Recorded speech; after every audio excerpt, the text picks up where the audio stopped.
হে পয়গম্বর, আপনি তাদেরকে শুনান নাবা আল্লাযী আতাইনাহু আয়াতিনা, সেই ব্যক্তি সম্পর্কে, সেই লোক সম্পর্কে যাকে আমি আল্লাহ রব্বুল আলামিন আমার নিদর্শন দান করছিলাম। এখন এই জায়গার মধ্যে উল্লেখ নাই কোন ব্যক্তি, কোন জামানার ব্যক্তি, কখন কখন এই ঘটনা ঘটলো, কি ঘটনা ঘটলো, কিছুই উল্লেখ নাই। এই কারণেই বাবারে, দুনিয়ার মানুষ যতক্ষণ পর্যন্ত কোরআনের জ্ঞান অর্জন না করে, দুনিয়ার সব পাণ্ডিত্য অর্জন করার পরেও আল্লাহর বিচারের মানদণ্ডে সে মূর্খ। আওয়াজ দিয়া বলেন ঠিক কিনা?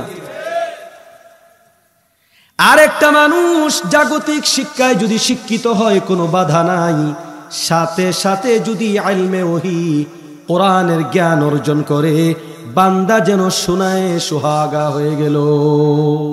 সুবহানাল্লাহ। এই কারণে পয়গম্বর বলে, মাইয়ুরিদিল্লাহু বিহি খাইরান ইউফাক্কিহু ফিদ্দিন। ও দুনিয়ার উম্মত, যাকে আল্লাহ রাব্বুল আলামিন ইলমে ফিকহ, কোরআন হাদিসের অগাধ জ্ঞান দান করছে, আল্লাহ তারে দ্বীনের বুঝ দান করছে। সুবহানাল্লাহ। লিয়াতাফাক্কাহু ফিদ্দিন। মাইয়ুরিদিল্লাহু বিহি, আল্লাহ যাকে ইচ্ছা করেন তাকে দান করেন ইউফাক্কিহু ফিদ্দিন, দ্বীনের ফাহাম, সমজ, বুঝ। কারণ সবাই দ্বীনের বুঝ সবার মধ্যে নাই। যদি সবার মধ্যে থাকতো, তাইলে আল্লাহর গোলাম হইয়া আল্লাহর বিরুদ্ধে আল্লাহর জমিনে নাফরমানির স্লোগান দিত না। বলেন ঠিক কিনা? তাইলে দুনিয়ার সব মানুষ আস্তিক হইতো, দুনিয়ার মানুষ নাস্তিক হইতো না। বোঝা যায় সব মানুষের বুঝ, দ্বীনের বুঝ সব মানুষের মধ্যে নাই। পয়গম্বর বলে, আল্লাহ সবাই রে দ্বীনের বুঝ দেয় না, যাকে দেয় তারে সঠিক বুঝ দান করে। সুবহানাল্লাহ। তো বলতেছিলাম, রব্বুল আলামিন এই আয়াতের মধ্যে বলে, ওয়াতলু আলাইহিম নাবা আল্লাযী আতাইনাহু আয়াতিনা ফানসালাখা মিনহা। আপনি তাদেরকে শুনান সেই ব্যক্তির অবস্থা যাকে আমরা দান করেছিলাম নিদর্শন।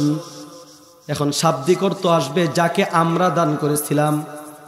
মুফাসসিরিনে কেরাম বলে, আল্লাহ জমার সিগা বহু বচনের শব্দ এই কারণে ব্যবহার করে যেন আল্লাহ রব্বুল আলামিনের কথার গুরুত্ব বেড়ে যায়। বলেন সুবহানাল্লাহ। আল্লাহ বলে, আপনি তাদেরকে শুনান ওই ব্যক্তির কথা, যেই ব্যক্তিকে আমি আল্লাহ নিদর্শন দান করছিলাম। সুবহানাল্লাহ। মুফাসসিরিনে কেরাম বলে, কিসের নিদর্শন? এবার হাদিসে পাকের মধ্যে, সিরাতের কিতাবের মধ্যে ঘটনা পাওয়া যায়। আল্লাহু আকবার। এরপরে আল্লাহ রাব্বুল আলামিন বলে, ফানসালাখা মিনহা, সে পরিত্যাগ করলো। কি পরিত্যাগ করলো? আমি আল্লাহ যে তারে নিদর্শন দান করছিলাম, এটা সে পরিত্যাগ করলো। ফাতবাহু, অতঃপর সে ফাতবাহু শাইতান, সে শয়তানকে অনুসরণ করলো। শয়তান তার পিছনে লাইগা গেল। শয়তান লাইগা যাওয়ার কারণে ফাকানা মিনাল গাওয়িন, সে পথভ্রষ্ট আর গুমরাহ হয়ে গেল। নাউযুবিল্লাহ। এবার কি ঘটনা বলি?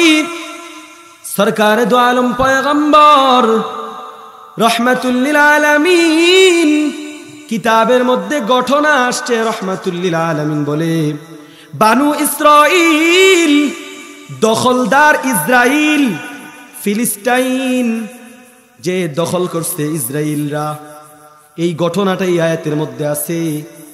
ইসরাইল এই জামানার জালেম, বিষয়টা এমন না। ওরা হাজার হাজার বৎসর আগ থেকে, কোটি কোটি বৎসর আগ থেকে ইমানদার মুসলমানের উপর নির্যাতন অতীতেও চালাইছে, বর্তমানেও চালাইতেছে। বোঝা যায় এরা বর্তমান নতুন নব আবিষ্কৃত জালেম না। বলেন ঠিক কিনা? আরে কেমনে বলবেন ঠিক? নিজেও কোরআন হাদিস পড়েন নাই, কলিজার টুকরা সন্তানকেও পড়ান নাই। অনেকের চোখের সামনে সন্তানের ঔরসেও সন্তান আইসা গেছে, অর্থাৎ তৃতীয় প্রজন্ম নাতি চোখের সামনে আছে, নাতিটারেও পর্যন্ত মাদ্রাসায় পড়ায় না। এই বান্দা কি করে বুঝবে ইতিহাস পড়বে, কি করে অতীতের ইতিহাস পড়বে? কারণ এই সমস্ত ইতিহাস কোরআনের মধ্যে রব্বুল আলামিন আয়াত নাজিল কইরা উম্মতে মুহাম্মাদির জানায়া দিছে। এই কারণে নিজে আলেম হন অথবা আলেমের ছাত্র হন অথবা আলেমের শিষ্য হন, কুন আলিমান আও মুতাআল্লিমান আও মুঈনান আও মুহিব্বান। পয়গম্বর এক হাদিসের মধ্যে বলে, নিজে আলেম হও অথবা আলেমের অনুসারী হও, অথবা আলেমকে মোহাব্বতকারী হও, অথবা আলেমের সাহায্যকারী হও। সাবধান সাবধান, আলেমের বিরুদ্ধাচরণকারী হইও না। বলেন নাউজুবিল্লাহ। তো বলতেছিলাম, ওই দখলদার ইসরাইল, আল্লাহু আকবার আল্লাহু আকবার। কোরআনের ভাষায় বলা হয়, হাদিসের ভাষায় বলা হয় জব্বারিন। জব্বারিন ওই সম্প্রদায়কে বলা হয়, ওই জনগোষ্ঠীকে বলা হয় যেটা হাদিসের ভাষায় আমালিকা সম্প্রদায় বলা হয়। বলেন সম্প্রদায়ের নাম আমালিকা। কিতাবের মধ্যে লেখা হয় আমালিকা সম্প্রদায় মুসা আলাইহিস সালামের 13 জন প্রতিনিধিকে তারা পাঠায়া দিছে। মুসা আলাইহিস সালাম উনি নিয়ত করছিলেন বাইতুল মুকদ্দাস, মসজিদুল আকসা, বাইতুল মুকদ্দাস অভিযান চালাবে। ওই বনু ইসরাইলের মধ্যে যারা আজকের জামানায়ও ইসরাইল দখল করে রাখছে, আল্লাহু আকবার, ওই জামানার ওই সম্প্রদায়ের নাম ছিল আমালিকা। আমালিকা সম্প্রদায় মুসা আলাইহিস সালামের অভিযানকে বন্ধ করার জন্য তারা জানতে পারছে মুসা পয়গম্বর 13 জন প্রতিনিধি তাদের কাছে পাঠাইছিল, কিন্তু তারা 13 জন প্রতিনিধিরে ফেরত পাঠাইয়া দিছে। ফেরত পাঠায়াও নিশ্চিন্ত হয় নাই, কারণ তারা জানতো মুসা আলাইহিস সালামের মুজিজা। নীলনদ যখন মুসা আলাইহিস সালাম তার সৈন্য সহ পার হয়ে গেছে, ফেরাউন নীলনদের মধ্যে চুইবা আল্লাহ ইঁদুরের মতো চুবায়া মারছে। ওই আমালিকা সম্প্রদায়ের বড় বড় শক্তিশালী নেতারা, তারা মুসা আলাইহিস সালামের প্রেরিত 13 জন প্রতিনিধিকে তারা পাঠায়া দিছে। তারপরেও তাদের মন নিশ্চিন্ত হয় নাই। তারা মুসা আলাইহিস সালামের মুজিজার কথা, ওই যে মুসা আলাইহিস সালাম ঈমানদার সৈন্যদেরকে নিয়ে নীলনদ পার হয়ে গেছে, ফেরাউন তার সৈন্য সামন্ত নিয়ে নীলনদের মধ্যে ডুইবা মরছে, এই খবরটা তাদের জানা থাকার কারণে তারা চিন্তা করলো কিভাবে মুসার মিশন থামায়া দেওয়া যায়। এই কারণে তারা মুসা আলাইহিস সালাম নিয়ত করলেন বাইতুল মুকদ্দাস অভিযান চালাবে। তারা এই অভিযানকে বানচাল করার জন্যে, ওই অভিযানকে রদ করার জন্যে তারা ষড়যন্ত্রের ফন্দি আটলো, তারা চক্রান্ত করলো। আল্লাহু আকবার আল্লাহু আকবার। তারা ষড়যন্ত্র করলো কিভাবে মুসা আলাইহিস সালামের বাইতুল মুকদ্দাস, মসজিদুল আকসা, বাইতুল মুকদ্দাসের অভিযান বন্ধ করে দেওয়া যায়। তারা চিন্তা করলো একটা কঠিন ষড়যন্ত্র করতে হবে, নীল নকশা আঁকতে হবে। তারা নীল নকশা আঁকলো। তারা বানু ইসরাইলের ওই সময়কার একজন আবেদ ছিল, দরবেশ ছিল, তার নাম কিতাবের মধ্যে লেখা হয় বালআম বিন বাউরা। বাংলা ভাষায় যদি বলতে চান তার নামটা হবে বালআম ইবনে বাউরা। বালআম ইবনে বাউরা কেমন আবেদ জানো? আল্লাহু আকবার। মুফাসসিরিনে কেরাম বলে, কথিত আছে ইসমে আজম বালআম বাউরা জানতো।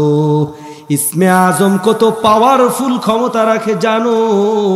ইসমে আজম পয়রা কেউ যদি আল্লাহ রব্বুল আলামিনের কাছে দোয়া করে, দোয়া করতে দেরি হয়, আল্লাহ রব্বুল আলামিন তার দোয়া কবুল করতে দেরি করে না। সুবহানাল্লাহ। বালআম বিন বাউরা ইসমে আজম জানতো।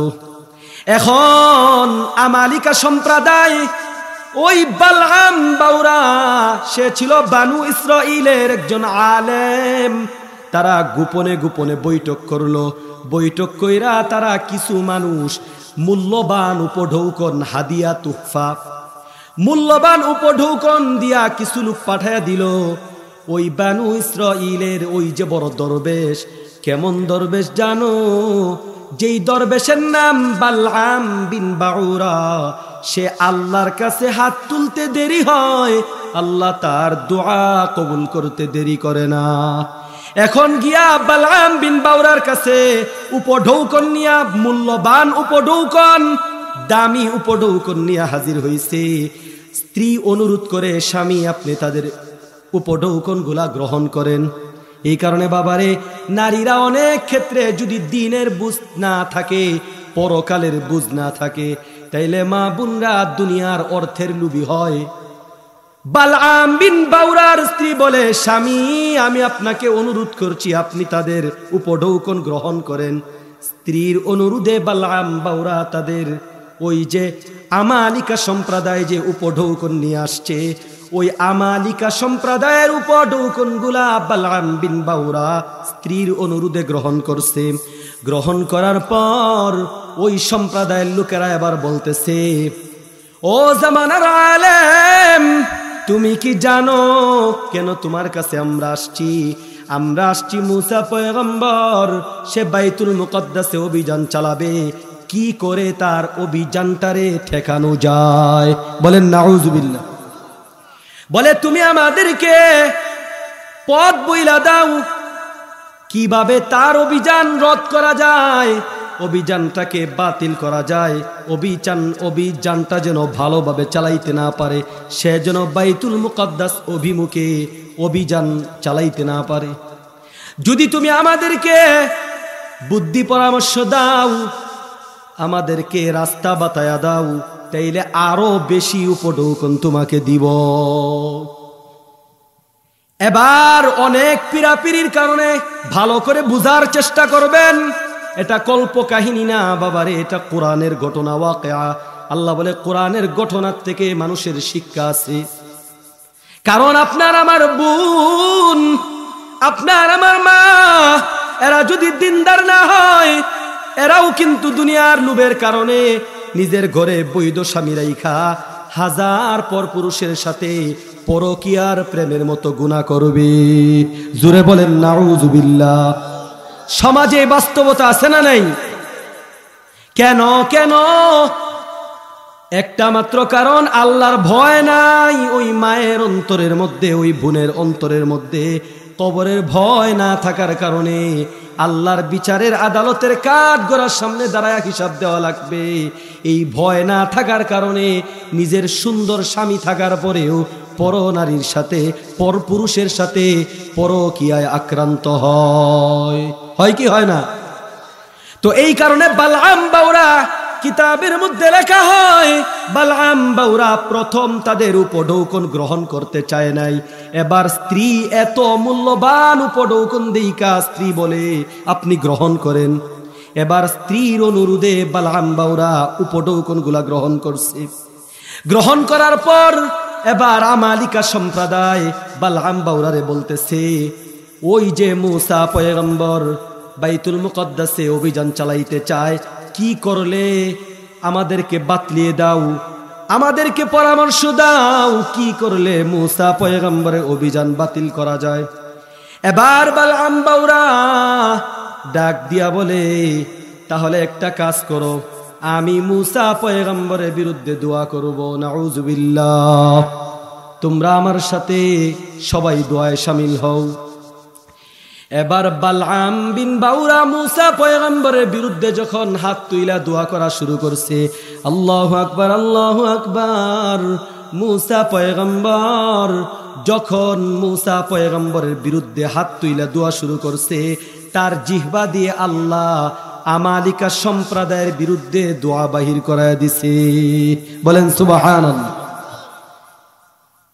বালআম বাউরা দোয়া শুরু করছে, কিন্তু আল্লাহ তাআলা কার বিরুদ্ধে? মুসা পয়গম্বরের বিরুদ্ধে। মুসা হচ্ছে জামানার নবী, আর বালআম বাউরা হচ্ছে আল্লাহর একজন খাঁটি প্রিয় আলেম। সারা দুনিয়ার সব আলেমকে যদি এক পাল্লায় রাখা হয়, একজন নবীর শান এবং মান একজন নবীর মর্যাদার সমান হবে না, কারণ নবীরা আল্লাহর কাছে বড় দামি। বালআম বাউরা মুসা পয়গম্বরের বিরুদ্ধে দোয়ার জন্য হাত তুলছে, আল্লাহ তার জিহ্বা দিয়া আমালিকা সম্প্রদায়ের বিরুদ্ধে দোয়া বের করে দিছে। সুবহানাল্লাহ। এখন তার সম্প্রদায় রাগান্বিত হয়ে গেছে, কি ব্যাপার, দোয়া করতে বললাম মুসার বিরুদ্ধে, তুমি তো আমাদের বিরুদ্ধে দোয়া শুরু করছো। তৎক্ষণাৎ সাথে সাথে বালআম বিন বাউরা দোয়া বন্ধ করে দিছে। এবার সে বলে আরো গভীর চক্রান্ত, শয়তান আইসা বালআম বিন বাউরারে ধোঁকা দিয়া দিছে। এবার বালআম বিন বাউরা তাদেরকে বলে, তোমরা একটা কাজ করো, যদি তোমরা মুসার অভিযান বাতিল করতে চাও তাইলে বানু ইসরাইলদের মধ্যে তোমাদের সুন্দরী নারীগুলা পাঠায়া দাও। বনি ইসরাইলের নেতা নেত্রী যারা আছে, বড় বড় নেতা যারা আছে, এরা তোমাদের সুন্দরী নারীর মুহে পইরা বেবিচারে লিপ্ত হয়ে যাবে। যখন জিনার কাজে লিপ্ত হয়ে যাবে, আল্লাহ বনি ইসরাইলের উপর নারাজ হয়ে যাবে। জুরে বলেন নাউজুবিল্লাহ। এখানেও নারী কেলেঙ্কারি, এখানেও নারী কেলেঙ্কারি। ওই বালআম বিন বাউরা বলে, যেহেতু দোয়া করতে চাইলাম, দোয়া আল্লাহ জবান দিয়া তোমাদের বিরুদ্ধে বের কইরা দে, মুসার বিরুদ্ধে কথা বের হয় না। এবার যাও যাও, তোমরা তোমাদের সুন্দরী নারীদেরকে, আমালিকা সম্প্রদায়কে বলে তোমরা চইলা যাও, তোমাদের সুন্দরী নারীদেরকে, রূপসী নারীদেরকে বনি ইসরাইলের গোত্রের মধ্যে পাঠায়া দাও। কি কারণে পাঠাইবা জানো? বানু ইসরাইলের যেই নেতারা আছে, ওই নেতাদের বাদী দাসী হিসাবে পাঠাইবা। যখন পাঠাইছে ষড়যন্ত্র কইরা, চক্রান্ত কইরা, আল্লাহু আকবার, কিতাবের মধ্যে লেখা হয় নারী লুবি বনি ইসরাইলের যত বড় বড় নেতা ছিল, তারা এই ফাঁদে পা ফেলছে। তারা এই ফাঁদে পা ফেলার পর তাদের সবচেয়ে বড় নেতা, ওই বড় নেতা সুন্দরী নারীর মোহে পইরা বিবাহ বহির্ভূত জিনায় লিপ্ত হয়ে গেছে। বলেন নাউজুবিল্লাহ। এবার আপনারাই বলেন, বড় নেতা যদি আকাম কুকাম করে, পাতি নেতারা তো বড় নেতার পিছনে পিছনেই চলে। বড় নেতা যা করে, পাতি নেতারাও ওই রকম কার্যকলাপ করার দুঃসাহস পায়, ঠিক কিনা? এখন আস্তে আস্তে তাদের বড় নেতা যখন বিবাহ বহির্ভূত পরনারীর সাথে জিনায় লিপ্ত হয়ে গেছে, আস্তে আস্তে অন্যান্য পাতি নেতারাও অবাধে নির্বিচারে নির্বিঘ্নে তারা সবাই জিনায় লিপ্ত হয়ে গেছে। এবার আল্লাহ বনি ইসরাইলের উপর বেজার হয়ে গেছে, আল্লাহ রব্বুল আলামিন গজব নাজিল কইরা দিছে। জোরে বলেন নাউজুবিল্লাহ। আল্লাহ রব্বুল আলামিন বনি ইসরাইলের উপর এক ভয়ানক শাস্তি নাজিল কইরা দিছে। কি শাস্তি জানো? কিতাবের মধ্যে লেখা হয় প্লেগ নামক মহামারী। যুবক ভাইরা ভালো বুঝবে, প্লেগ নামক মহামারী দিয়া দিছে। কিতাবের মধ্যে লেখা হয়, আল্লাহু আকবার, এই ভয়ানক শাস্তি, এমন ভয়ানক আযাব, একদিনে ৭০,০০০ বনি ইসরাইল মারা গেছে। জোরে বলেন নাউজুবিল্লাহ। এই ঘটনা দেখার পর বানু ইসরাইল, এদের বিবেকবান যারা মানুষ ছিল, এরা আল্লাহর কাছে তাওবা করছে। তাওবা কইরা তারা আল্লাহর কাছে মাফ চায়, বলে আল্লাহ তুমি তোমার প্লেগ নামক মহামারী উঠায়া নাও, আর জমিনের মধ্যে শান্তি আর নিরাপত্তা ব্যবস্থা করে দাও। জমিনকে তুমি বসবাসের উপযোগী বানায় দাও। আল্লাহু আকবার, আল্লাহু আকবার। কিতাবের মধ্যে লেখা হয়, আল্লাহু আকবার, আল্লাহ রব্বুল আলামিন যখন এইভাবে তারা তাওবা করছে, তাওবাটা কেমন ছিল জানো? শুধু মুখে তাওবা করে নাই, যেই তাদের প্রধান লিডার, বড় নেতা, যে প্রথম বেবিচারে লিপ্ত হয়েছিল, তারে প্রকাশ্যে হত্যা কইরা রাস্তার মধ্যে তার লাশ ঝুলাইয়া রাইখা আল্লাহর কাছে সম্মিলিত তওবা করছে। সুবহানাল্লাহ। সাথে সাথে রব্বুল আলামিন প্লেগ নামক মহামারীর গজব উঠায়া নিছে। সুবহানাল্লাহ। এই কারণে জালেম যেই জামানায় থাকুক না কেন, যেই যুগেই থাকুক না কেন, আল্লাহ বলে জালেমের ধ্বংস অনিবার্য।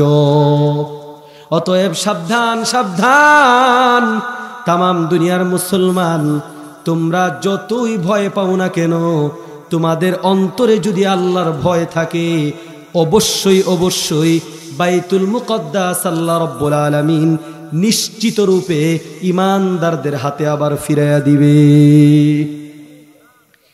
এই কারণে আল্লাহ রাব্বুল আলামিন বলে, দুনিয়ার মানুষ তোমরা আমি আল্লাহর আনুগত্যতা স্বীকার করো। সাবধান সাবধান।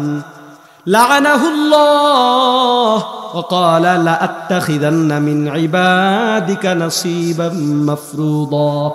শয়তান আল্লাহ রাব্বুল আলামিনের নাফরমানি করার কারণে আল্লাহ রাব্বুল আলামিন শয়তানকে বলে, আমি তারে লানত করলাম, অভিসম্পাত করলাম। এবার শয়তানও থেমে থাকে নাই। শয়তান বলে, ওয়াকালা লা আত্তাখিদান্না মিন ইবাদিক, আমিও নিশ্চয় নিশ্চয়। শয়তানও আল্লাহর সাথে বলছিল, লা আত্তাখিদান্না মিন ইবাদিকা নাসীবাম মাফরুদা, অবশ্যই অবশ্যই আমি শয়তান ইবাদিকা তোমার বান্দাদের মধ্য থেকে নাসীবাম মাফরুদা একটা বৃহত্তম অংশকে আমার অনুসারী বানায়া জাহান্নামে নিয়ে যাব। বলেন নাউযুবিল্লাহ। এরপরে শয়তান থামে না, বলে ওয়ালা ওয়ালা উদিল্লান্নাহুম, আমি তাদেরকে পথভ্রষ্ট করব। কাদেরকে জানো? আল্লাহু আকবার। আবুল বাশার আদম থেকে নিয়ে যত নবী দুনিয়াতে আসছে, যত মানুষ দুনিয়াতে আসছে, কিয়ামতের আগ পর্যন্ত যত মানুষ দুনিয়াতে আসবে, সব মানুষগুলার মধ্য থেকে একটা অংশকে শয়তান বলে, যে বা যারাই আমার অনুসারী হবে, হবে না আমি তাদেরকে আমার অনুসারী বানানোর শতভাগ চেষ্টা করব। বলেন নাউযুবিল্লাহ। এই আয়াতের মধ্যে আল্লাহ রাব্বুল আলামিন বলে, ওয়ালা উদিল্লান্নাহুম, শয়তান বলে আমি তোমার বান্দা বান্দীদেরকে পথভ্রষ্ট করব। বলেন নাউযুবিল্লাহ। ওয়ালা আমুরান্নাহুম, এবার শয়তান বলে আমি তাদেরকে মিথ্যা আশ্বাস দিব। কি আশ্বাস? মিথ্যা আশ্বাস। ওয়ালা আমুরান্নাহুম, আমি তাদেরকে মিথ্যা আশ্বাস দিব, বলবো পরকাল বলতে কিছু নাই। ফজরের নামাজের সময় মাঘ মাসের কনকনে শীতের মধ্যে শয়তান আইসা ধোঁকা দেয়, বলে ঘুমা ঘুমা, পরে কাজা বইরা নিবি। আবার কিতাবের মধ্যে লেখা হয়, শয়তান কানে কানে আইসা বলে, অন্তরের কানে আইসা বলে, আরেকটু ঘুমা আরেকটু ঘুমা, ফজরের আজান দেরি আছে। বলেন নাউযুবিল্লাহ। শুধু তাই নয়, শয়তান বলে আজান হইছে মাত্র, নামাজ আর অনেক দেরি, আর একটু ঘুমা। কিতাবের মধ্যে লেখা হয়, আল্লাহর হাবিব পয়গম্বর বলে, শয়তান এইভাবে ধোঁকা দেয় উম্মতে মুহাম্মাদিকে। এরপরে শয়তান বলে, ওয়ালা আমুরান্নাহুম ফালা ইউবাত্তিকুন্না আযানাল আনআম, আমি তাদেরকে আদেশ করব। কি আদেশ করব জানো? ফালা ইউবাত্তিকুন্না আযানাল আনআম, আমি তাদের পশুদেরকে তাদের নাক ছিদ্র করার কথা বলবো। এবার এই কোরআনের মধ্যে আয়াত নাজিল হয়েছে 1450 বছর আগে। শয়তান এখন আপডেট হয়েছে, শয়তান এখন আপডেট হয়েছে, আরো বেশি অগ্রগামী হয়েছে। এই আয়াতের মধ্যে বলে, শয়তান বলে আমি মানুষকে আদেশ করব, তারা নির্দিষ্ট একটা জন্তুর কান ছিদ্রি করবে। এবার শয়তান পশু নয়, পশু নয়, এবার মানুষ পুরুষদের কান ছিদ্র করানো শুরু করে দিছে। বলেন ঠিক কিনা?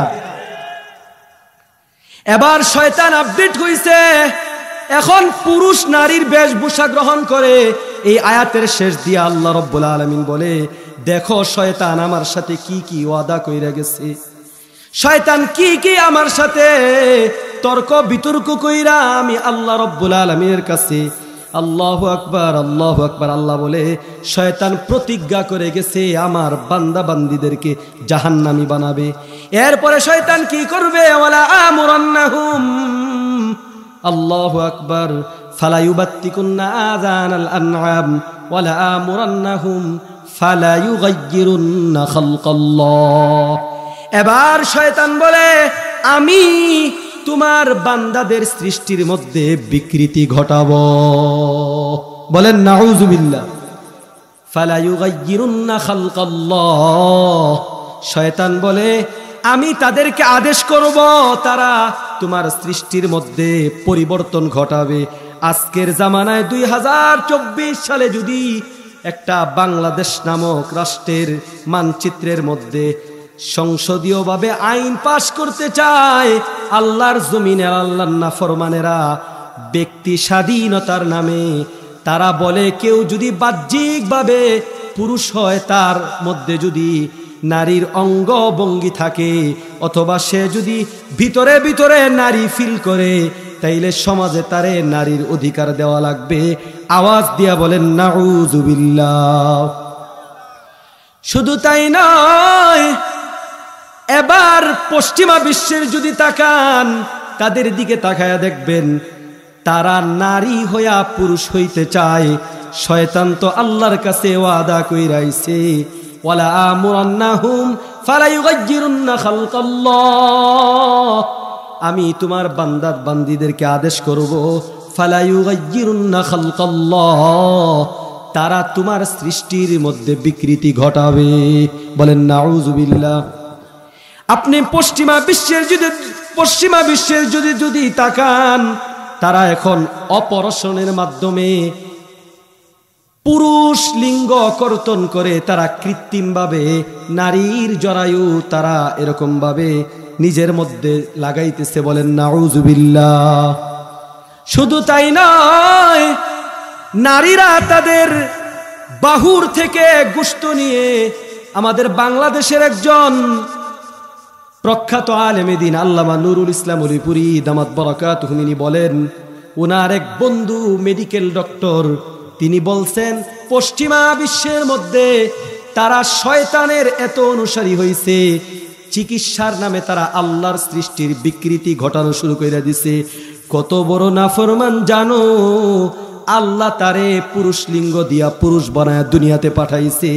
এবার সে পুরুষ থাকতে চায় না, এবার সে বলে আমি পুরুষ থাকবো না, কারণ আমার ভিতরে আমি নারীর সাজসজ্জা পছন্দ করি, আমার মধ্যে মেয়েলি স্বভাব আছে।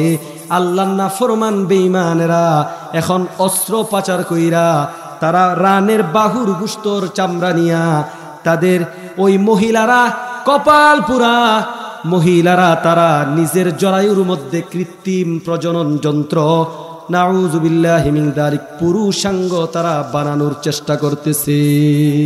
জোরে আওয়াজ দিয়া বলেন নাউযুবিল্লাহ। আরে আরো জোরে আওয়াজ দিয়া বলেন নাউযুবিল্লাহ। শয়তান বলে আমি তাদের এমন এমন যুক্তি দিয়া তাদের মগজ ধুলাই করব, তারা তুমি আল্লাহ যেইভাবে তাদেরকে বানাইছো, তুমি যা ভালো মনে করছো তাই করছো। যারে পুরুষ বানানোটা ভালো মনে করছো তারে পুরুষ বানাইছো, যারে নারী বানানোটা তুমি ভালো মনে করছো।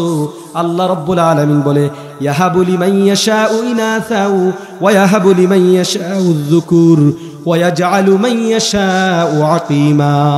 এই আয়াতের মধ্যে লম্বা আলোচনা। আল্লাহ রাব্বুল আলামিন বলে আমি আল্লাহ যাকে ইচ্ছা দান করি কন্যা সন্তান, যাকে ইচ্ছা দান করি তাকে পুত্র সন্তান, আর যাকে ইচ্ছা আমি আল্লাহ এমন ভাবে বানাই সে পুরুষও না নারীও না। অতএব আল্লাহ তিনটা শ্রেণী বিভক্ত করছে। মুফাসসিরিনে কেরাম বলে কোরআনের আয়াতের মধ্যে আল্লাহ রাব্বুল আলামিন আরেকটা শ্রেণীর কথা বলছে, আকরাবু ইলার রিজাল, যারা পুরুষও না নারীও না, কিন্তু হরমোনগত সমস্যার কারণে তারা নির্দিষ্ট বয়সে পৌঁছার আগ পর্যন্ত পুরুষ নারী কোনোটাই বোঝা যায় না। আল্লাহ বলে নির্দিষ্ট সময় পার হইলে আমি আল্লাহ দুনিয়াতে এমন চিকিৎসা রাখছি, চাইলে সে হয়তোবা পুরুষ হবে। যদি তার পুরুষ লিঙ্গ থাকে তাইলে চিকিৎসার মাধ্যমে এই যুগে ডিজিটাল পদ্ধতিতে অপারেশনের মাধ্যমে অস্ত্রোপচারের মাধ্যমে সে পুরুষ হবে। আর যদি আল্লাহ তাআলা তার মধ্যে নারীর নিকটবর্তী রাখে তাইলে আল্লাহ তাআলা এমন চিকিৎসা দুনিয়াতে রাখছে যে চিকিৎসার দ্বারা বান্দা পরিপূর্ণ নারীর স্বাদ গ্রহণ করতে পারবে। তবে সাবধান, এখনকার জামানার কাফের বেঈমান নাফরমানেরা বলে পুরুষ যদি তার মধ্যে যদি মেয়েলি স্বভাব থাকে, সে যদি নিজেকে মেয়ে বইলা দাবি করে, সে যদি মেয়েদের বেশভূষা চাল চলন তার কাছে ভালো লাগে, তাইলে সে তার অঙ্গ প্রত্যঙ্গ যদি সঠিকও থাকে, তার যদি পুরুষাঙ্গ থাকে, এরপরেও সে যদি বলে আমি নারী, তাইলে সমাজ তারে নারী হিসাবে মানতে হবে। বলেন নাউযুবিল্লাহ। এই কারণে সাবধান, ইহুদি বেঈমানের ফাঁদে পা দেওয়া যাবে না। আমার আপনার ঈমান হতে হবে সাহাবায়ে কেরামের মতো ঈমান।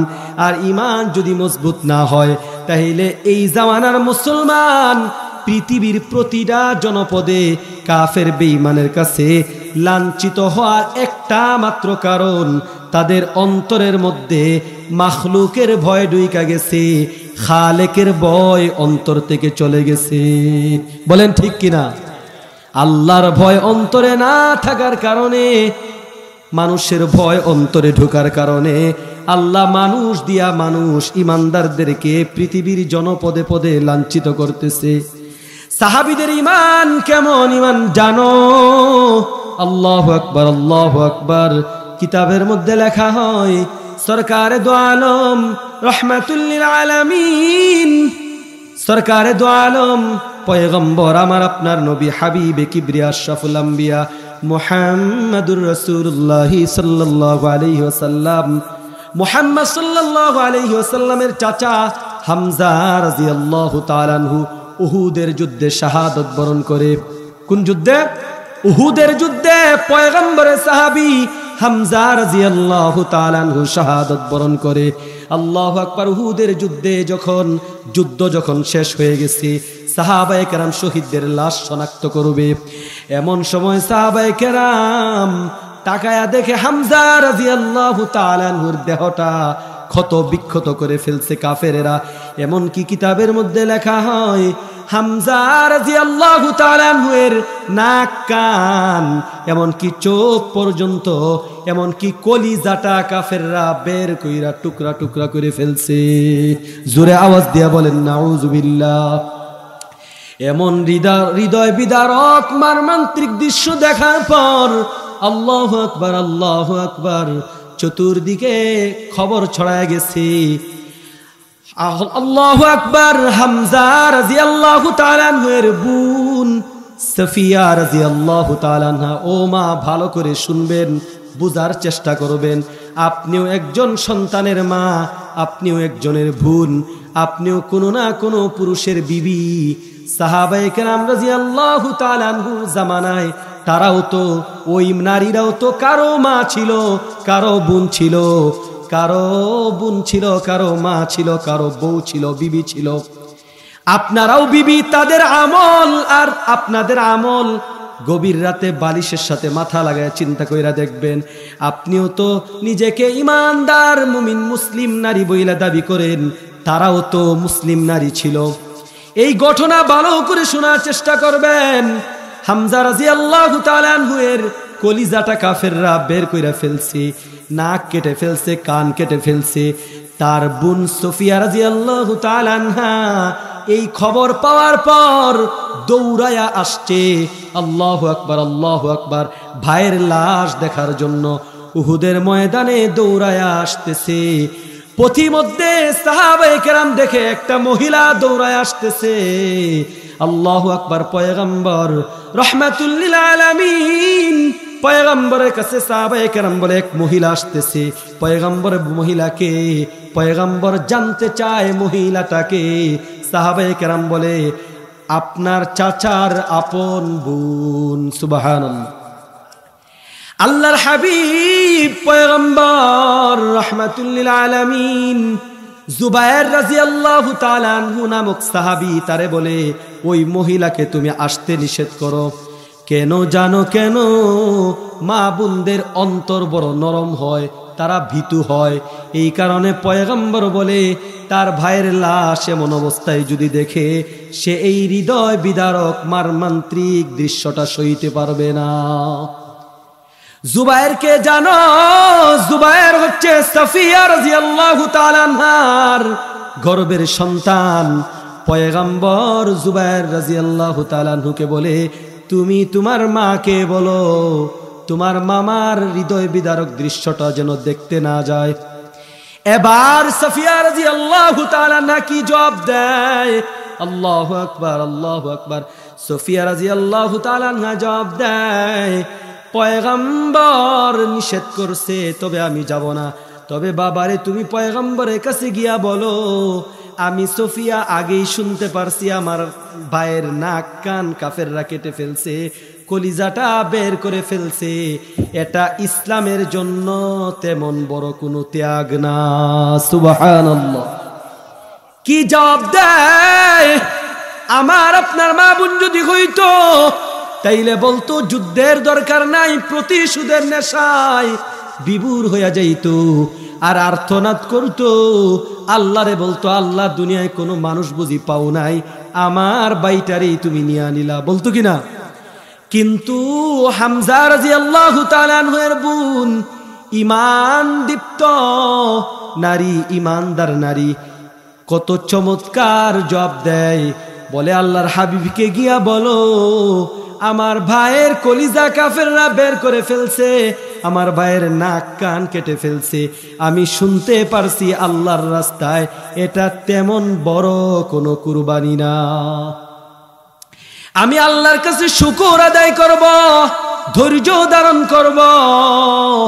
এই কথাগুলা যখন পয়গম্বরের কাছে সাফিয়া রাদিয়াল্লাহু তাআলা আনহার সন্তান জুবায়ের রাদিয়াল্লাহু তাআলা আনহু গিয়া বলছে, দুজাহানের সরদার পয়গম্বর সাফিয়া রাদিয়াল্লাহু তাআলা আনহুকে লাশ দেখার অনুমতি দিয়া দিছে। সুবহানাল্লাহ। সাফিয়া রাদিয়াল্লাহু তাআলা আনহা ভাইয়ের লাশ দেখা মাতম শুরু করে নাই, চিল্লা চিল্লি শুরু করে নাই, বরং বলছে, ইন্না লিল্লাহি ওয়া ইন্না ইলাইহি রাজিউন। আল্লাহর কাছে দোয়া করে, মালিক তুমি আমার ভাইরে শাহাদাতের মর্তবা দিও এবং জান্নাতুল ফেরদাউসের মেহমান বানায়া দিও। জোরে আওয়াজ দিয়া বলেন সুবহানাল্লাহ।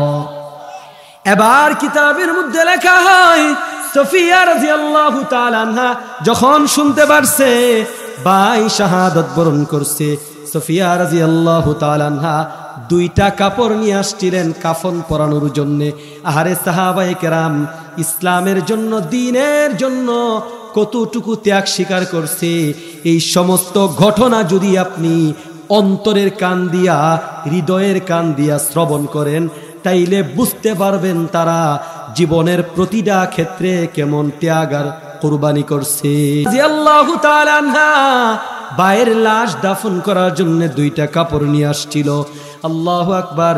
সাহাবায়ে কেরাম যখন হামজা রাদিয়াল্লাহু তাআলা আনহুকে কাফন পরানোর জন্য দুইটা কাপড় নিয়ে হামজা রাদিয়াল্লাহু তাআলা আনহুর লাশের কাছে গেছে, তাকায়া দেখে পাশেই আরেকটা লাশ।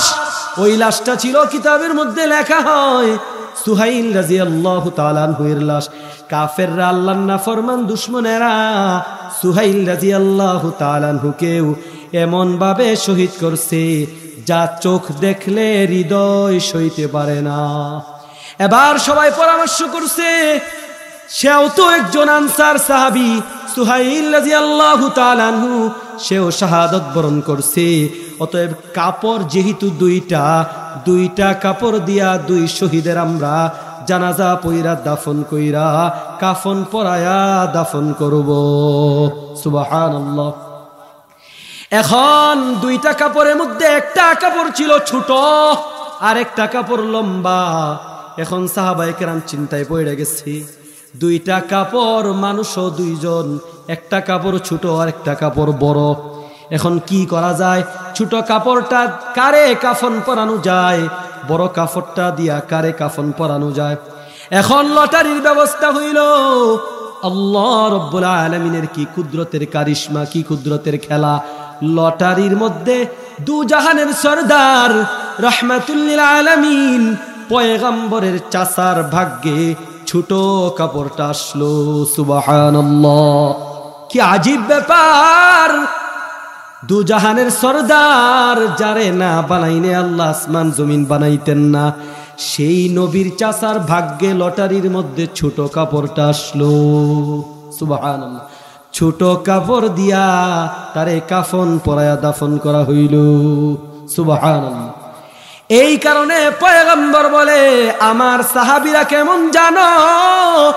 আসহাবিকান নুজুম ইকতাদাইতুম ইকতাদাইতুম। অন্ধকার রাত্রে জমিনবাসী যেমন আকাশের তারকাগুলা ঝলমল করতে দেখো, সব তারকাই দেখতে সুন্দর লাগে। কোন বণিক, কোন গণক যদি একটা তারকারে লক্ষ্য কইরা তারকাটা চিনতে পারে, তারকার সম্পর্কে জ্ঞান রাখে, একটা তারকাকে ফলো কইরা সে গন্তব্যে পৌঁছা যায়। ঠিক আল্লাহর হাবিব সরকার দো আলম পয়গম্বর বলে, আমার একজন সাহাবীকে কেউ যদি অনুসরণ আর অনুকরণ করে, সে জান্নাত পর্যন্ত পৌঁছা যাবে। সুবহানাল্লাহ। এই কারণে ঈমানদার, মান তাশাব্বা বিকৌমিহি ফাহুয়া মিনহুম। দুনিয়ায় তোমার বেশভূষা, তোমার চালচলন যদি ঈমানওয়ালার মতো না হয়, সাবধান সাবধান। তোমার চালচলন যদি ইয়াহুদ বেঈমানের মতো হয়, তাইলে তোমার হাসর নাসর হবে উতবা শাইবা মুগীরার সাথে, বেঈমানের সাথে। আজকের যে দিনটা, এই দিনটাকে বাংলা ভাষাভাষী মানুষেরা যতদিন আল্লাহর জমিন কায়েম থাকবে ততদিন এই দিনটাকে স্মরণ রাখবে। দিনটা হচ্ছে 21শে ফেব্রুয়ারি, ঠিক কিনা? এই দিনের একটা গানও আছে, বাংলা ভাষাভাষী মানুষরা গান বানাইছে, 21শে ফেব্রুয়ারি আমি কি তোমায় ভুলতে পারি। ও দুনিয়ার মানুষ, সাবধান! 21শে ফেব্রুয়ারির জন্য জীবন দিলা, অথচ জীবন আল্লাহ দিছিলেন।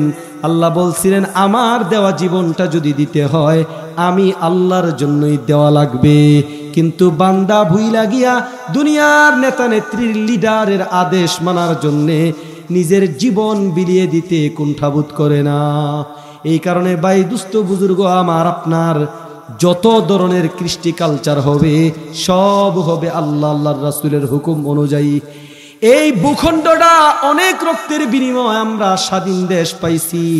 অতএব স্বাধীন দেশের মধ্যে স্বাধীনতা উদযাপন আমরা করব।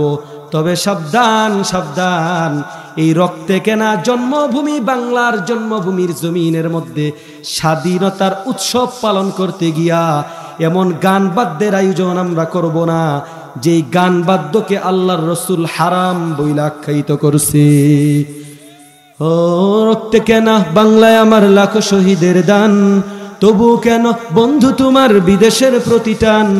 রক্তে কেনা বাংলায় আমার লাখো শহীদের দান, তবু কেন বন্ধু তোমার বিদেশের প্রতিটান। যে জাতি তার জীবন দিয়ে কিনে নেই স্বাধীনতা, সে জাতি কেন অন্যের তোরে নত করে তার মাথা। যে জাতি তার জীবন দিয়ে কিনে নেই স্বাধীনতা, সে জাতি কেন অন্যের তোরে নত করে তার মাথা। শহীদের সেই রক্তকে আজ এখন অপমান, শহীদের সেই রক্তকে আজ এখন অপমান। রক্তে কেনা বাংলায় আমার লাখো শহীদের দান। বলেন ঠিক কিনা? এই বাংলার ভূমিটা স্বাধীন করতে কত ইমানদারের রক্ত ঝরছে। এই কারণে আমাদের আইনউদ্দিন আল আজাদ রহমাতুল্লাহ আলাইহি এই ইসলামী সঙ্গীতটা গায়া গেছে, রক্তে কেনা বাংলায় আমার লাখো শহীদের দান, তবু কেন বন্ধু তোমার বিদেশের প্রতিটান। কারণ বিদেশি কালচার, বাংলাদেশের সাংস্কৃতিক অনুষ্ঠানে বিদেশি ডিজে পার্টি চলে কি চলে না? এটাই আইনউদ্দিন আল আজাদ রহমাতুল্লাহ বলে গেছে, রক্তে কেনা বাংলায় আমার লাখো শহীদের দান, তবু কেন বন্ধু তোমার বিদেশের প্রতিটান। যে জাতি তার জীবন দিয়ে কিনে নেই স্বাধীনতা, সে জাতি কেন অন্যের তোরে নত করে তার মাথা। শহীদের সেই রক্তকে আজ এখন অপমান, শহীদের সেই রক্তকে আজ এখন অপমান। রক্তে কেনা বাংলায় আমার লাখো শহীদের দান, তবু কেন বন্ধু তোমার বিদেশের প্রতিটান। হাতে শাখা মাথায় সিঁদুর হায় রে মুসলমান, আল্লাহকে তুমি ভুলে গিয়ে যেন হয়ে গেছো শয়তান, ঠিক কিনা? হাতে শাখা মাথায় সিঁদুর হায় রে মুসলমান, আল্লাহকে তুমি ভুলে গিয়ে যেন হয়ে গেছো শয়তান। আজগবি সব সাজগুজে তুমি সেজেছো হনুমান, ঠিক কিনা? আজগবি সব সাজগুজে তুমি সেজেছো হনুমান। রক্তে কেনা বাংলায় আমার লাখো শহীদের দান, তবু কেন বন্ধু তোমার বিদেশের প্রতিটান? সকাল বেলা পান্তা খেয়ে বৈশাখের ওই দিনে, বিকেলে আবার উঠছে মেতে ইংলিশ হিন্দি গানে, ঠিক কিনা? আইতাছে না সামনে পহেলা বৈশাখ। সকাল বেলা পান্তা খেয়ে বৈশাখের ওই দিনে, বিকেলে আবার উঠছে মেতে ইংলিশ হিন্দি গানে। নিজেদের সব ভুলে গিয়ে চলে ভিনদেশীদের গান, ঠিক কিনা? নিজেদের সব ভুলে গিয়ে চলে ভিনদেশীদের গান।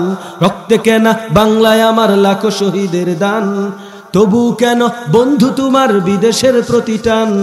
রক্তে কেনা বাংলায় আমার লাখো শহীদের দান, তবু কেন বন্ধু তোমার বিদেশের প্রতিটান? তো যেই কথাগুলা বললাম আর শুনলাম, আল্লাহ তাআলা আমাদেরকে ইমানের তেজস্বী, ইমানের বলে বলিয়ান হয়ে পাক্কা মুমিন হয়ে কবরে যাওয়ার তৌফিক দান করেন।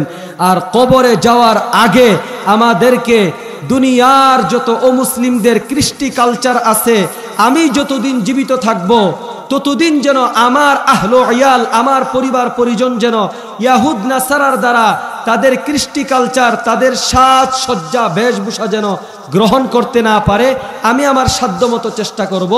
কেন করব? আল্লাহর হাবিব বলে, আলা কুল্লুকুম রাঈন ওয়া কুল্লুকুম মাসউলুন আন রিআইয়াতি। প্রত্যেকটা অভিভাবককে কাল হাসরের ময়দানে তার ফ্যামিলি মেম্বার সম্পর্কে জিজ্ঞাসা করা হবে। আর ওই দিন আল্লাহর বিচারের আদালতের কাঠগড়ার সামনে দাঁড়ায়া স্বামী তার স্ত্রীর সম্পর্কে জবাব দিতে হবে, কেন তার স্ত্রী আল্লাহর হুকুম নবীর তরিকায় চলে নাই। স্ত্রী তার স্বামী সম্পর্কে এইভাবে একটা ফ্যামিলি মেম্বারের যেই প্রধান, যে অভিভাবক, তারে ফ্যামিলির যে কয়টা মেম্বার থাকবে প্রতিটা মেম্বার সম্পর্কে তারে জিজ্ঞাসিত করা হবে। আর ওই দিন আল্লাহর সামনে দাঁড়ায় হিসাব দিয়া তারপরে জান্নাত অথবা জাহান্নামের অধিকারী হওয়া লাগবে। এই কারণে আল্লাহ তাআলা আমাদেরকে পাক্কা মুমিন হইয়া ইমানকে মজবুত বানায়া কবরে যাওয়ার তৌফিক দান করে। মৃত্যু যন্ত্রণা কত কঠিন, সইতে আমি পারিব না। কবরের আযাব কত কঠিন, সইতে আমি পারিব না। ও গো দয়াময় হে রহিম, চাই যে তোমার শুধু করুণা। কবরের আযাব কত কঠিন, সইতে আমি পারিব না। মৃত্যু যন্ত্রণা কত কঠিন, সইতে আমি পারিব না। মসজিদের ওই পালকিখানা, আসবে সবার দ্বারে সবার জানা। মসজিদের ওই পালকিখানা, আসবে সবার দ্বারে সবার জানা। বড়ই পাতার গরম পানি, শেষ গোসল দিবে সব জনা। গোসল শেষে সাদা কাফনে চির বিদায় দিবে হে মনা। কবরের আযাব কত কঠিন, সইতে আমি পারিব না। মৃত্যু যন্ত্রণা কত কঠিন, সইতে আমি পারিব না। ও গো দয়াময় হে রহিম, চাই যে তোমার শুধু করুণা। কবরের আযাব কত কঠিন, সইতে আমি পারিব না। মৃত্যু যন্ত্রণা কত কঠিন, সইতে আমি পারিব না। মুনকার নাকির আসবে কাছে, সুয়াল করিতে আমার পাশে। মুনকার নাকির আসবে কাছে, সুয়াল করিতে আমার পাশে, সেই সুয়ালের সঠিক জবাব আমাকে ভুলে দিও না। কবরের আযাব কত কঠিন, সইতে আমি পারিব না। মৃত্যু যন্ত্রণা কত কঠিন, সইতে আমি পারিব না। আধার কবরে আলো জেলে, সাপ বিচ্ছু সব দূরে ফেলে। আধার কবরে আলো জেলে, সাপ বিচ্ছু সব দূরে ফেলে। বেহেশত হতে আমার লাগি দিও ফুলের বিছানা। কবরের আযাব কত কঠিন, সইতে আমি পারিব না। মৃত্যু যন্ত্রণা কত কঠিন, সইতে আমি পারিব না। শেষ বিচারের অধিপতি, এই পাপীর শুধু এই মিনতি। শেষ বিচারের অধিপতি, এই পাপীর শুধু এই মিনতি। শেষ বিচারের ক্ষণেও তুমি, শেষ বিচারের ক্ষণেও তুমি আমাকে ভুলে যেও না। কবরের আযাব কত কঠিন, সইতে আমি পারিব না। মৃত্যু যন্ত্রণা কত কঠিন, সইতে আমি পারিব না। মৃত্যু যন্ত্রণা কত কঠিন, সইতে আমি পারিব না। ও গো দয়াময় হে রহিম, চাই যে তোমার শুধু করুণা।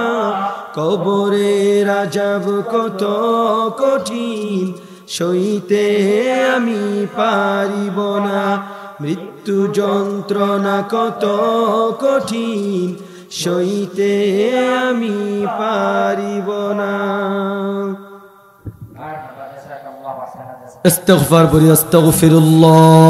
استغفر الله الذي لا إله إلا هو الحي القيوم وأتوب إليه لا حول ولا قوة إلا بالله العلي العظيم নামাজের দুরূদ শরীফ পড়ি আল্লাহুম্মা সাল্লি আলা মুহাম্মাদিন ওয়া আলা আলি মুহাম্মাদ কামা সাল্লাইতা আলা ইব্রাহিম ওয়া আলা আলি ইব্রাহিম ইন্নাকা হামিদুম মাজিদ।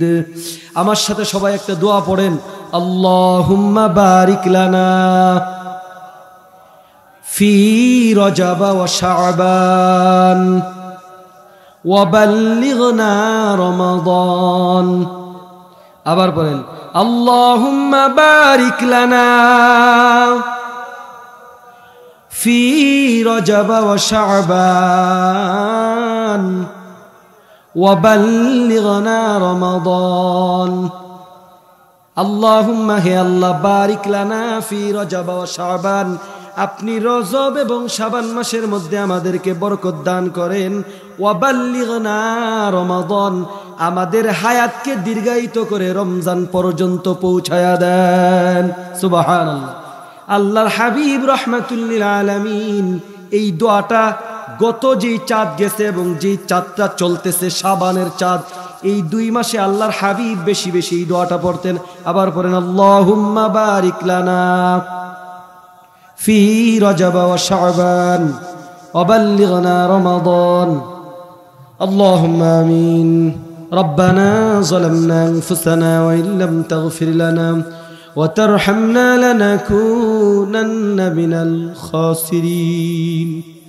ربنا ظلمنا أنفسنا وإن لم تغفر لنا وترحمنا لنكونن من الخاسرين এ জীবনে না করিলাম বন্দেগি এ জীবনে না করিলাম বন্দেগি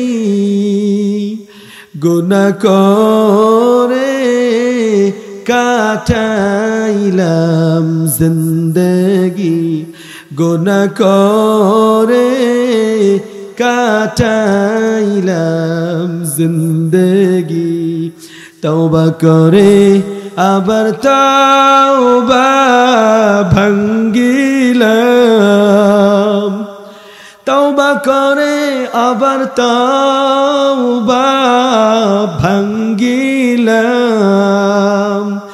অবশেষে খাঁটি তওবা করিলাম অবশেষে খাঁটি তওবা করিলাম আয় পরওয়ারদিগার আলম শান শাহ আল্লাহ গভীর রজনীতে আমরা কিছু সংখ্যক গুনাহগার বান্দা আয় আল্লাহ তোমার জাকিরিন শাকিরিন সালিহিন মুহিব্বিন মুরব্বিয়ানে আমদেরকে নিয়া আয় পরওয়ারদিগার আলম তোমার শাহেন সারি দরবারে দুই হাত বাড়াইলাম দয়ার মালিক তুমি আমাদের জিন্দেগির तमाम গুনাহ খাতাগুলি maaf করে দাও আয় আল্লাহ গুনাহ করতে করতে দিল বড় শক্ত হয়ে গেছে রে মালিক দিল শক্ত হয়ে যাওয়ার কারণে তোমার আযাব ও গজবের কথা বলার পরেও শোনার পরেও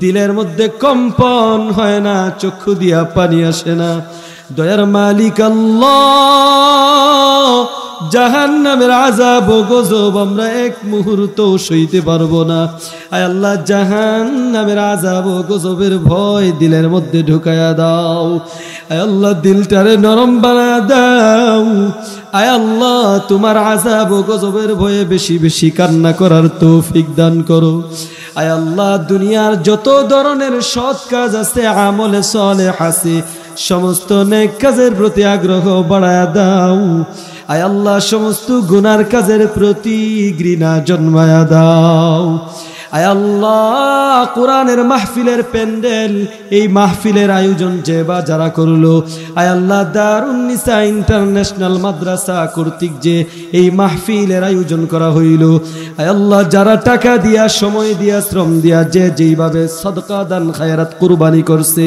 ও দয়ার মালিক তুমি প্রত্যেকের সদকা দান খায়রাতকে কবুল আর মঞ্জুর করো রব্বির হামহুমা কামা রব্বায়ানি সগীরা ও দয়ার মালিক যাদের দুঃখিনী মা জীবিত আছে তাদের হায়াতের মধ্যে বরকত দান করো আয় আল্লাহ যাদের দুঃখিনী মা বাবা দুনিয়ার জমিন থেকে বিদায় নিয়া কবরের জগতে চইলা গেছে আয় আল্লাহ তাদের কবরটাকে জান্নাতের বাগান বানায়া দাও আয় আল্লাহ আদম আলাইহিস সালাম হইতে এই পর্যন্ত যত মুমিন মুসলমান নরনারী গভীর অন্ধকার কবরের বাসিন্দা হয়ে গেছে আয় আল্লাহ ঘোর অন্ধকার কবরের বাসিন্দাদেরকে আয় আল্লাহ কবরের আযাব মাফ করে দাও আয় আল্লাহ সমস্ত বনি আদম ইমানদার নরনারীদের কবরটারে জান্নাতের বাগান বানায়া দাও আয় আল্লাহ বাকি জিন্দেগি তোমার হুকুম নবী তরিকায় চলবার তৌফিক দান করো ও দয়ার মালিক আমাদের মা বোনদেরকে আম্মা জান আয়েশা খাদিজাতুল কুবরা আসিয়ার মতো আবেদা পরহেজগার মুত্তাকি বানায়া দাও আয় আল্লাহ আমাদের সন্তানদেরকে তুমি সুসন্তান হিসাবে সুনাগরিক হিসাবে গড়ে তুলবার তৌফিক দান করো আয় আল্লাহ আমাদের কলিজার টুকরা সন্তানগুলোকে আলেম বানাইবার তৌফিক দান করো আয় আল্লাহ আমরা যারা অসুস্থ আছি আয় আল্লাহ তুমি পরিপূর্ণ সুস্থতার নিয়ামত দান করো। আয় আল্লাহ এই মাদ্রাসাকে কিয়ামতের আগ পর্যন্ত কবুল করো। আয় আল্লাহ দুনিয়ার যত মাসাজিদ মাদারিস আছে সবগুলাকে তুমি কবুল আর মঞ্জুর করো। মালিক রে গভীর রজনী তাহাজ্জুদের সময় প্রায় কাছাকাছি, আয় আল্লাহ তুমি বলছো খাঁটি তওবা করলে জিন্দেগির সব গুনাহ মাফ করে দিবা। আয় আল্লাহ আমরা খাঁটি তওবা করতেছি রে মাবুদ, হায়াতের জিন্দেগিতে বাকি জীবন আর গুনাহ করব না। আয় আল্লাহ গুনাহ মুক্ত জিন্দেগি বনবার বানাইবার তৌফিক দান করো। রব্বানা আতিনা ফিদ দুনিয়া হাসানাতাও ওয়া ফিল আখিরাতি হাসানাতাও ওয়া কিনা আযাবান নার।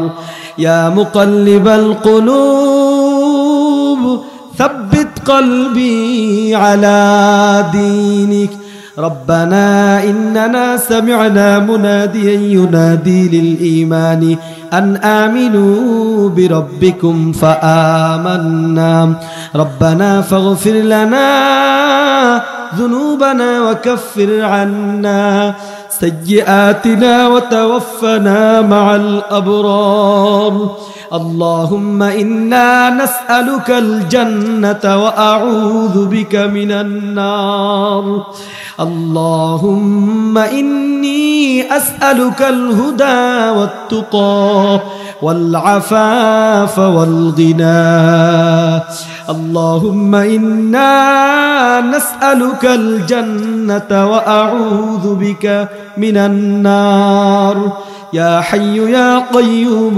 برحمتك أستغيث আয় দয়ার মালিক আল্লাহ এত গুনাহ মানুষ হাত তুললাম, জানা নাই কার হাত তোমার কাছে বড় পছন্দের হাত। আয় আল্লাহ আমার বিশ্বাস, আমাদের বিশ্বাস এতগুলা হাতের মধ্যে কারো হাত তোমার কাছে পছন্দের, তার হাতকে উসিলা জরিয়া বানায় আমাদের দোয়াকে কবুল আর মঞ্জুর করো। আয় আল্লাহ আমাদের বলা এবং শ্রবণ করা, বক্তার বলা শ্রোতার শ্রবণ করা সবগুলাকে তুমি কবুল আর মঞ্জুর করো। আয় আল্লাহ আমাদের হায়াতকে রমজান পর্যন্ত পৌঁছায়া দাও। আয় আল্লাহ যারা অসুস্থ আছি আল্লাহ অসুস্থতার নিয়ামতকে সুস্থতার নিয়ামতের দ্বারা বদলায়া দাও। আয় আল্লাহ যারা মুসিবতের মধ্যে আছি মুসিবত থেকে হেফাজত করো। আয় আল্লাহ মানুষ শয়তান, নফস শয়তান, জিন শয়তান, সমস্ত শয়তানের অনিষ্টতা অমঙ্গল থেকে আমাদেরকে হেফাজত করো। আয় আল্লাহ আসমানি বালা মুসিবত, জমিনি বালা মুসিবত থেকে আমাদেরকে হেফাজত করো। আয় আল্লাহ তোমার জমিনে তোমার নাফরমানের বিরুদ্ধে জান মাল নিয়া তাদের প্রতিবাদ করবার, প্রতিরোধ গড়ে তুলবার তৌফিক দান করো। আয় আল্লাহ তোমার জমিনে তোমার বিধান কায়েম করার জন্য তোমার দেওয়া জানের কুরবানি, তোমার দেওয়া মালের কুরবানি, তোমার দেওয়া সময়ের কুরবানি দেওয়ার তৌফিক দান করো। আয় আল্লাহ এই মাদ্রাসার অনেকগুলা জরুরত আছে, আয় আল্লাহ তোমার কুদরতি খাজানায় অভাব নাই। আয় আল্লাহ সমস্ত জরুরত গুলা তুমি পুরা করে দাও। আয় আল্লাহ এই মহল্লার সম্পদশালী মানুষগুলাকে আয় আল্লাহ মাদ্রাসায় খরচ করবার মতো মন মানসিকতা পয়দা করে দাও। আয় আল্লাহ পরিশেষে আয় আল্লাহ আমাদের জিন্দেগির গুনার জন্য মাফি চাচ্ছি। আয় আল্লাহ আমাদের সকলের গুনাহ খাতাগুলি মাফ করে দাও। اللهم اجرنا من النار اللهم اجرنا من النار يا مجير يا مجير يا مجير يا حي يا قيوم برحمتك استغيث ربنا هب لنا من ازواجنا وذرياتنا قرة اعين واجعلنا للمتقين اماما وصلى الله تعالى على خير خلقه محمد وآله وأصحابه أجمعين وارحمنا معهم برحمتك يا أرحم الراحمين.